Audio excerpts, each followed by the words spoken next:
it's Jess from Makeup by JessieG, and today I'm going to do a Sephora and Mecca haul. I've recently purchased quite a bit from both of these brands and I'm super excited about them. I don't normally do hauls because normally when I buy things I'll buy like one or two things from one place and one or two things from another place, but this time I've kind of done like a bulk order. So I've got some things from Sephora and I've got my box from Mecca as well, so I'm super excited about those. So I think I'll start with the Mecca and yeah, let's get into it. I have already used quite a number of the products, especially in the Sephora, in both the hauls, but I got them earlier in the week and I have no patience, so I really wanted to open them up and try them. One of the things I haven't tried is the Frank Body, this is the peppermint coffee scrub. I bought this because I love the chocolate and the coconut one, but yeah, I'll open this up. I did open this up and smell it. I'm just not sure about it yet. It's not too bad. It is very pepperminty and I'm not sure if I actually like the smell or not. So I'm going to give this a go in the shower and see how I like it in there, because for me as well the chocolate one is a little bit too strong normally, but in the shower I do really like the smell of it. It's my favourite, so I'm excited to give that one a go. It definitely feels like the smell even makes it seem like it will be kind of like cooling and nice, so that could be nice, especially in summer, but for me we're going into winter at the moment here in Australia, so probably not the best time to buy it, but I am excited to give it a go. The next product that I got in my Mecca haul is the Maison Pore Cleaning Push Out Volcanic Gommage. So this is a mask and it just comes in this little pot here and you open it up. It's got like a little, you know, like a cover, and it just looks like this here. I have already used this once, so I'm not like, I haven't used it enough to say whether or not I really like it yet. It does have an interesting smell though. I don't really like the smell of this. I read some reviews online about it. And people said it just smells like a clay mask, but I normally don't mind the smell of clay masks. I quite like them. This I don't really like the smell of, but I mean, I am excited to continue using it. This wasn't that expensive. A lot of the Maison products aren't that expensive, so I am excited about that. So the next product that I purchased is this Ciate Makeup Melter. This has Mura butter, I think is how you pronounce it. It's a makeup removing balm, so it just comes in this little pot like this, and it's really cute. It's got frosted glass and it's just like a, you know, kind of like a whitish clear balm basically. I have used this, as you can see, and I've only used it for a couple of days, so I'm not entirely sure whether or not I like it. It does remove your makeup well, but I'll have to see how my skin reacts to it, whether or not it breaks me out or anything like that. But it was nice and affordable. I think that one was like $28 maybe. It only comes with 40 mils, but I mean, that's for $28, that's a reasonable price, and I definitely don't hate it. The next product that I purchased is this Hourglass Ambient Lighting Bronzer. This is in diffused bronze light. Just looks like this here. I purchased this one because it is very light coloured. I'll just swatch it here. As you can see, it is quite a light bronzer, which I really like. I love all the products in the Hourglass Ambient Lighting range, and I have got one of the bronzers in one of the palettes that they come out with in the holidays, like the holiday palettes, and I really love it, but I do find it to be a little bit too dark on my skin. But this colour here is a new colour and it is the palest, and I thought I'd give it a go, and I do really like it. I have got it on my skin today. It's just a nice kind of softer, more natural glow, and it does have that, you know, typical ambient lighting, those ambient lighting properties in it that just, you know, kind of give your face a really nice healthy glow that doesn't look unnatural. It's like kind of like a glow from within kind of a look, and I love this one and I'm super excited to have it. I've never had one of the full-size bronzers, and yeah, I'm just really happy to have this one. I definitely am glad I got it. So I also got another Hourglass product. This is the Ambient Strobe Lighting Blush. This one is in Incandescent Flash. I purchased this one because I absolutely love the Hourglass Ambient Lighting blushes as it is. They are my favourite formula of blushes and have my favourite blush of all time, which is the Incandescent Electra blush. I purchased this one, and this is a beautiful colour. I'll just do a swatch of this one too. I absolutely love this. It's obviously the one up the top here. This blush is meant to be like the Hourglass Ambient Lighting blushes infused with the strobe lighting highlighters that they have. So it is that little bit more glowy. It's gorgeous though. I absolutely love it. If you don't like glowy blushes and, you know, shimmery sort of, it's not glittery, but like, you know, those kind of glowy shimmery sort of products, you are not going to like this. But I absolutely love glowy products, and this is beautiful and definitely a quality product. Any of Hourglass's products are going to be quality products. It is an amazing brand, but the blushes in particular are my favourites, and so happy to have another one of them, and it is a beautiful colour. The last product I got in my Mecca haul is this Stila Magnificent Metals Glitter and Glow Liquid Eyeshadow. Mine is in the shade, what shade is this? Smouldering Satin. I'll just swatch this one here for you. It is gorgeous. I have it on my eyes today, if you can see. I absolutely love this. This is the first one of these I have gotten. It's just gorgeous, super pigmented, really easy to apply. Just this one here. Yeah, really easy to apply, super pigmented, really nice formula. I haven't worn this. This is the first time I have worn it, so I don't know if it's going to give me fallout throughout the day, so I'll have to wait and see on that. But I do really like this just from like first application. I think it gives great pigmentation, really easy to use. So I was excited about that because I don't normally wear a lot of glitters, because it is kind of like glitter eyeshadow anyway, because it is quite an effort to go through. You know, you've got to use your glitter base and it's just kind of turns into a bit of a mess. But with this, it's nice and easy, and I just use my finger to pat it out and like kind of blend it out a bit more. But it's like just from first application, it's beautiful, and I'm absolutely obsessed with this. So that is everything in my Mecca haul. But now going on to my Sephora, I have this great big bag of goodies here.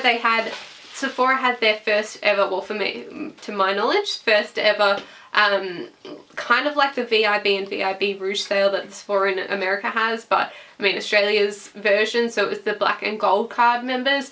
Had the sale, so you got 20% off site-wide, and I was super excited because 20% off site-wide, like you really don't get that very often. So I was super excited to get some of these things, some of the things that I had been holding off getting, because I'm just like, oh, it's just that bit too expensive. But I did get quite a few products. I went a little bit insane, so I'm really excited about this one.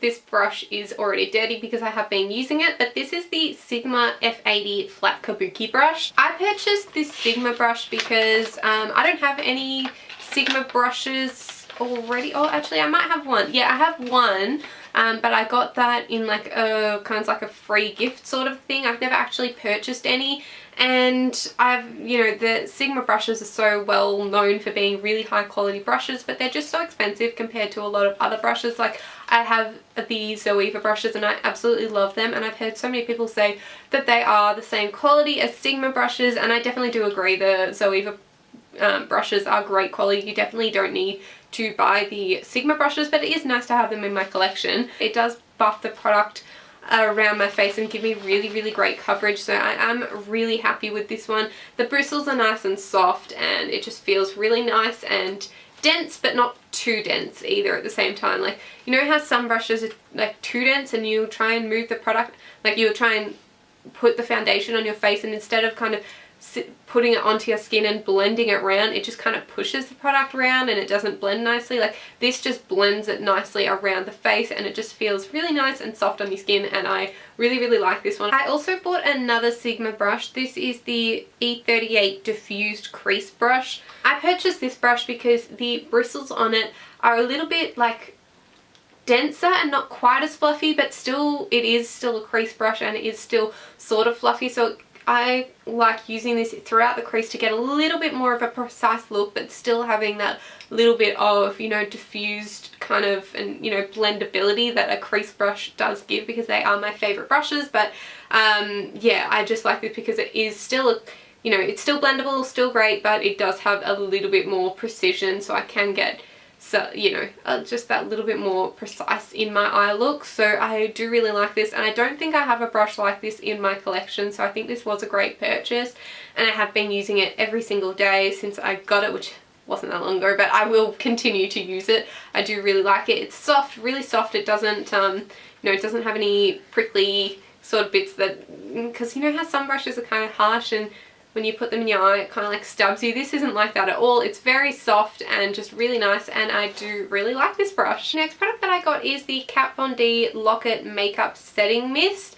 I purchased this one. I have had my eye on it for a while. I've heard so many good things about this in terms of especially the mist, and when I did get it, I'll show you. I don't know if you're going to be able to see it, but you guys see that, how finely misted it is? It's really nice and doesn't give you any kind of like, you know, those like water droplets that you can get on your face after, well, you know, like you can see where the spray has gone on your face and left droplets, and it just ruins your foundation and all that hard work you've just put in. This isn't going to do that at all, and I have tried it a couple of times, but not enough to really know my final thoughts on it, but I'm excited to continue using this. The next product that I purchased I am super excited about because I have wanted this for so long but just never got around to purchasing it. This is the Marc Jacobs Remarkable Foundation. I have the shade 10 Ivory Light. I have it on at the moment. It is a tiny bit darker than the rest of my skin. I don't know if you can tell, but it is a little bit darker, but not that bad. Like, I'm used to having my skin be a little bit darker. It just comes out, you've probably seen it because a lot of people do talk about it, but it's like this little kind of applicator, not a pump, and you barely need any of this. This only has 22 ml, so it is, you do get less product than a standard foundation, but you use way less product than a standard foundation. I only use like a couple of, I use like one dab here, one dab here, one dab here, and one dab here. That's it, and I got full coverage, like full coverage. So I definitely think this was worth the money. I am still testing it out, seeing how well it wears throughout the day. The next product that I purchased is this Kat Von D setting powder. This is just, I think, translucent. I have used this a couple of times. I'm not really sure if I like it or not. It does definitely set the makeup in place, but my problem with this, I'm gonna get powder everywhere. My problem with this is that I feel like it makes my skin look really powdery, even though I am oily and I do generally use a lot of powder. I don't use as much when I use this. I definitely don't need as much, but it just does make my skin look really powdery, and I find that my under eyes just look like really powdery and cakey when I do use this. I think if you've got dry skin, just stay away from this. This would not be good for you at all. Oily skin, I feel like I might be able to get away with it, but it's not my favorite. I still, like today I went back to using my Laura Mercier powder, just because I think I do prefer that one. I don't think I hate this powder. I think I will continue to use it, but it's not my favorite, I'm gonna say. I'm just not completely happy about it, but I'm glad I tried it because I don't try that many setting powders, because I do love my Laura Mercier one. So I am glad that I kind of stepped out of the box there and tried something different, but I don't hate it, but it's not my favorite. I think Laura Mercier still wins that one. The next product that I purchased from Sephora is the Spring Strobe Spectrum palette. That is a mouthful. This just comes with 4 shades like this. It was actually pretty reasonably priced. They are all very light shades, so I feel like if you've got a deeper skin tone, just stay away from this one. This one won't be any good. They look like quite goldeny in the pan, and they did in the picture, but when you actually swatch them you can see that they're different colors. So I'm not sure if you can quite see, but you've got a green at the top, purple, a yellow, and like a sort of like a pinky color. The top 3 I like quite a lot, but the pinky color is very powdery and it's not like that glowy. The others, the purpley kind of blue is amazing. The yellow is very yellow. The green, not quite as pigmented, but still beautiful. But the pinky sort of color is very powdery, and that one's not my favorite. But overall, like, 3 highlighters that I do really like in this palette. This was great value, and if you have got a paler skin tone and you're looking for something that's kind of more like, you know, that iridescent and that like sort of like holographic-y kind of look, like it's not holographic, but you know how they've got like those sheens to them of like that different sort of color. I think you'll really like this palette. I'm definitely glad that I got it. It's not, yeah, as I said, not my favorite, but it's not bad at all, and I definitely think I'll get use out of it, but yeah, it's okay. The next product I purchased is this Marc Jacobs Airbrush in Lines and Last Night. I know everyone was obsessed with these a little while ago, but I never picked any of them up because they are quite expensive. I mean, it is a relatively luxury skincare makeup brand. Mine is just like this color here. It has the lines, so it's designed so you can do draping with it, which is kind of like contouring a little bit with your blush. But I kind of swirl my brush just in the whole pan, or I'll choose, like today I have got it on, but I've got mostly the lighter colors with, you know, a little bit of the darker colors mixed in. But I do like that you can get quite a few different sort of blush colors with it, because you can kind of mix and match. Do you want something a little bit lighter, or do you want something a little bit deeper, or do you kind of just want to mix your whole brush in? The next product that I got is this Kat Von D Everlasting Liquid Lipstick. I got the shade in Lolita, and I also got the shade Bow and Arrow. I've never tried any of the Kat Von D liquid lipsticks, but I heard, you know, they're a cult favorite. I've got Lolita on my lips today, and I do really like them. I heard a lot of people saying that they were quite drying, but I don't find that particularly on my lips. I find them to be quite comfortable, so I am glad I got them. I did get 2 like cult favorite shades because A, they looked really nice to me, but B, also because they're cult favorites, so I'm like, eh, may as well get, you know, the most favorite ones, give them a go. But I do really like them. I'm running out of room on my arm here, but I'll just swatch them here. So that is Lolita at the top, and that is Bow and Arrow at the bottom. They are obviously a matte liquid lipstick. I really like them. I really like the packaging of them as well. I don't know why. I thought I wouldn't like the like really tall, thin packaging, but I actually do really like them. And yeah, I think they're really good quality products from what I've tried. I've been wearing them every day since I did get these, and yeah, I really like them. And I have ordered a 3rd color. Again, I can't remember what color I ordered it in, but I do really like these, and I am glad I got them. The next product that I purchased is the Anastasia Beverly Hills lip gloss. This is in the shade Kristen. I've never purchased, again, any of Anastasia's lip glosses, but I have heard really good things about them, and I was after a really pigmented gloss, and yeah, I have heard that Anastasia's lip glosses are really pigmented. Oh, I did a really bad swatch of that, but that is the bottom shade here. So it is super pigmented, just as pigmented as the liquid lipsticks, and it seems really nice. I haven't properly worn it yet. I did put it on this morning, but I don't think it matched the look that I was going for, so I did change it out. But I do really like this formula in terms of how pigmented it is. So yeah, I'm excited to actually get to use this at some point. So the very last product that I purchased is the Anastasia Beverly Hills Brow Wiz. I have never owned one of these before, and I thought, why not give it a go? I got the shade Taupe. I've got it in my eyebrows today, and I do find it is really easy to create a really beautiful eyebrow look, and it's really precise, really easy to use. It's really great. I am so glad I purchased mine. And yeah, I'll definitely probably continue buying these. I think they're really nice, and yeah, I'm just really glad I purchased it. It's definitely just really easy to use, great colours, and you know, everybody knows about this already, so I probably won't spend that much time talking about it, but it's a great product. I'm glad I bought it. So that is the end of my Mecca and Sephora haul. I really hope you guys enjoyed that video and maybe saw some products that you might want to pick up. Let me know if there's any different kind of videos that you'd like to see me do, or any products you'd like to see me review. Just yeah, let me know in the comments section down below. Please give this video a thumbs up if you did enjoy it, and let me know what kind of videos you would like to see me do. Thank you so much for watching. Please subscribe to my channel before you leave, and I'll see you next week. Bye!